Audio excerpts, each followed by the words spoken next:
3 years after January 6 took place, a journalist who was in the Capitol for 37 minutes has been charged with 4 misdemeanors. And this comes after recently breaking a story that contradicts testimony from 2 Capitol police officers. That was the FBI, and then they put me in a car in cuffs and drove me to the courthouse, handed me over to the U.S. Marshals, who then put me in leg chains. Steve Baker has had some reporting on the pipe bomb story. And so Steve Baker is a tremendous investigative journalist. Stephen Baker is a journalist who works for Blaze Media. At the time of the January 6 protest in 2020, Baker was hosting a podcast called the Pragmatic Constitutionalist. We understand he's being charged with 4 misdemeanors for being inside the Capitol on January 6, but he was working as an independent journalist. So why do you think he was arrested for that and other journalists were not? Well, I think it probably has to do with the fact that Steve Baker has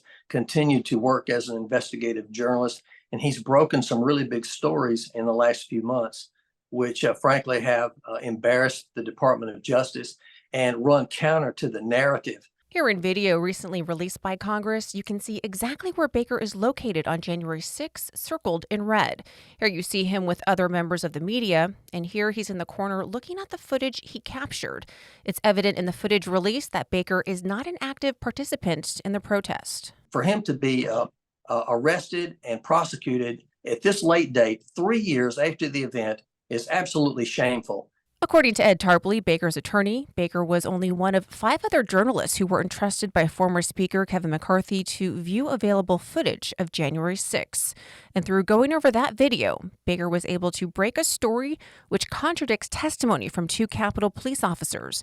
Tarpley believes this is the main reason for the charges against him. It was a bombshell story, the story about police officers Dunn and Lazarus, and the fact that their testimony did not match up.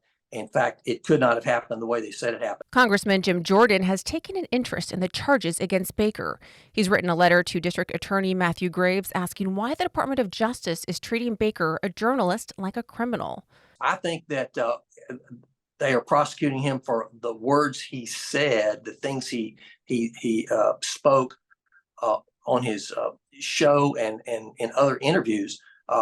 We have seen this throughout the January 6 prosecutions, that the Department of Justice has used the words of people against them. Tarpley hopes for an independent investigation into what really happened on January 6.